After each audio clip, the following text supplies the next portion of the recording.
اللہ تعالیٰ سے مانگے. تو مخلوق کا تو معاملہ یہ کہ اس کا دل چھوٹا ہوتا ہے، تنگ دل ہوتے ہیں. اللہ رب العزت کا تو معاملہ اور ہے. مانگنے والوں کو ہمیشہ اپنے دامن کے تنگ ہونے کا شکوہ رہا، دینے والے کی رحمت ہمیشہ اس سے بھی زیادہ تھی. چنانچہ قرآن عظیم الشان سے اس کی 2-4 مثالیں.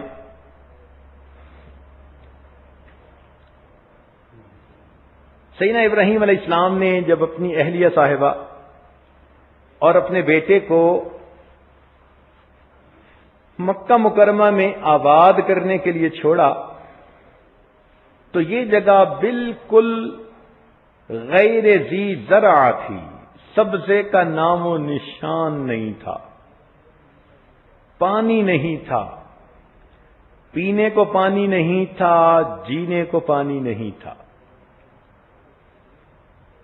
اب ایسے وقت میں اگر ہمیں دعا کرنی ہو اپنے بیوی بچوں کے لیے تو ہم اتنی دعا کرتے، اللہ میں آپ کے حکم پر ان کو چھوڑ کے جا رہا ہوں، پیچھے ان کو کھانا دیے رکھنا. بلکہ ہمارے گجراتی بھائی دعا مانگیں گے تو اللہ کہیں گے، اللہ میں چھوڑ کے جا رہا ہوں، پیچھے ان کو کڑی کھچڑی دیے رکھنا. مگر وہ سیدنا ابراہیم علیہ السلام تھے. انہوں نے دعا کیا مانگی؟ دیکھ رہے ہیں کہ یہاں سبزے کا نام و نشان نہیں، کھیتی نہیں، درخت نہیں، کچھ بھی نہیں. مگر اللہ تعالی سے دعا مانگتے ہیں، اے پروردگار وارزقہم من الثمرات، اے اللہ ان کو کھانے کے لیے پھل عطا فرمائیے. سبحان اللہ، یہ فراست نبوی ہوتی ہے. وہ عظمت خداوندی کو سمجھتے ہیں، اسی لیے دل کھول کے مانگتے ہیں. تو انہوں نے فقط کھانا نہیں مانگا بلکہ کہا کہ اللہ ان کو کھانے کے لیے پھل عطا کر دیجیے. کتنا بڑھ کر مانگا. مگر قربان جائیں اس پروردگار پر جس کی ذات اتنی بڑی ہے کہ وہ مانگنے والے کی مانگ سے ہمیشہ زیادہ دیتا ہے. چنانچہ قرآن مجید میں اللہ تعالیٰ نے ان کی دعا کی قبولیت کے جواب میں کہا کہ یہ جگہ ایسی ہے، یجبا الیہ ثمرات کل شیء. حالانکہ عام طور پر تو ثمرات اشجار پر ہوتے ہیں، درختوں پہ ہوتے ہیں، مگر اللہ تعالیٰ نے یہاں ثمرات الاشجار نہیں فرمایا بلکہ کہا یجبا الیہ ثمرات کل شیء، ہر چیز کا ثمر یہاں پہنچے گا. اب کھیتی کا ثمر سبزیاں، درختوں کا ثمر ان کے پھل، اور فیکٹریوں کے ثمر ان کے بنے ہوئے پروڈکٹ. لہذا دینے والے کی دین دیکھیے کہ مانگنے والے نے درختوں کے پھل مانگے تھے. میرے مولا کتنے عظیم داتا ہیں. فرماتے ہیں یجبا الیہ ثمرات کل شیء، ہر چیز کا ثمر ابراہیم اس جگہ پر میں پہنچا دوں گا.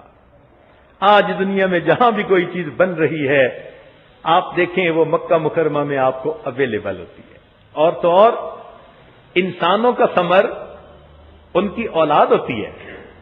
قرآن مجید میں اس کو دل کا ثمر کہا گیا کہ ماں باپ کے دل کا پھل ہوتا ہے اولاد. تو لوگ آج اس ثمر کو بھی وہاں بھیجنے کے لیے بےتاب، دعاؤں کے لیے آتے ہیں، اور جی دعا کرو میرے بچے کا سعودی عرب میں کام بن جائے. سبحان اللہ، میں حیران ہوتا ہوں کہنے والے کے کہنے پر. واہ میرے مولا، درختوں اور کھیتیوں کے پھل تو کیا پہنچے، انسان بھی اپنا پھل وہاں پہنچانے کے لیے بےتاب ہوتے ہیں. بیوی آسیہ جو فرعون کی بیوی تھی ایمان لے آئی. فرعون نے اسے کہا کہ دیکھو میں نے پوری قوم میں سے تمہارے حسن و جمال کی وجہ سے تمہیں اپنی بیوی بنایا، اور میں تمہیں بہت چاہتا ہوں، تم پیچھے ہٹ جاؤ۔ موسیٰ علیہ السلام کے پروردگار پہ ایمان نہ لاؤ۔ وہ اللہ کی بندی ایمان کی حلاوت کا مزہ چکھ چکی تھی، کہنے لگی کہ نہیں، میں نے جو کلمہ پڑھا سوچ سمجھ کے پڑھا۔ اس نے کہا میں تمہیں اپنے گھر سے، محل سے نکال دوں گا اور ذلیل و رسوا کروں گا۔ اس نے کہا جو آپ کرتے ہیں وہ آپ کریں، میں اپنے موقف سے پیچھے نہیں ہٹوں گی۔ عورت کہلاتی تو صنف نازک ہے، لیکن جب اس کا یقین بن گیا ہو اور یہ کسی جگہ پہ اڑ جائے تو پھر پہاڑوں جیسی استقامت دکھا دیتی ہے۔ چنانچہ فرعون نے اسے بے لباس کر کے اپنے محل سے دھکا دے دیا۔ عورت کے لیے گھر سے بے گھر ہونا سب سے بڑا صدمہ ہوتا ہے۔ اس سے بڑا دکھ کسی عورت کو کوئی دنیا میں نہیں مل سکتا کہ وہ بے آسرا ہو جائے، بے سہارا ہو جائے، دنیا میں جو چھت ملی تھی اس سے اس کو دھکا دے دیا جائے۔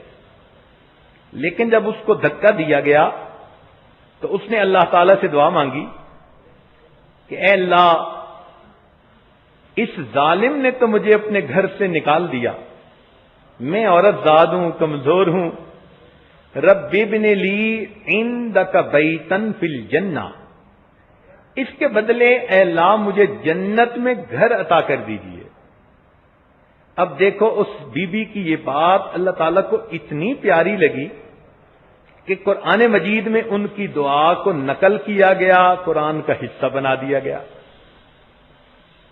اب آگے دیکھیے کہ مانگنے والی نے تو فقط گھر مانگا تھا، دینے والے کی دین مانگنے والے سے زیادہ ہوتی ہے۔ اللہ تعالیٰ نے گھر بھی عطا کیا اور گھر والا بھی عطا کر دیا۔ روح المعانی میں یہ لکھا ہے کہ جب خدیجہ الکبریٰ رضی اللہ عنہا کی وفات ہونے لگی، نبی علیہ السلام نے فرمایا خدیجہ جنت میں جانا تو میری بیویوں کو سلام کہنا۔ حیران ہو کر پوچھا اے اللہ کے محبوب صلی اللہ علیہ وسلم، دنیا میں تو آپ کی پہلی بیوی میں ہوں۔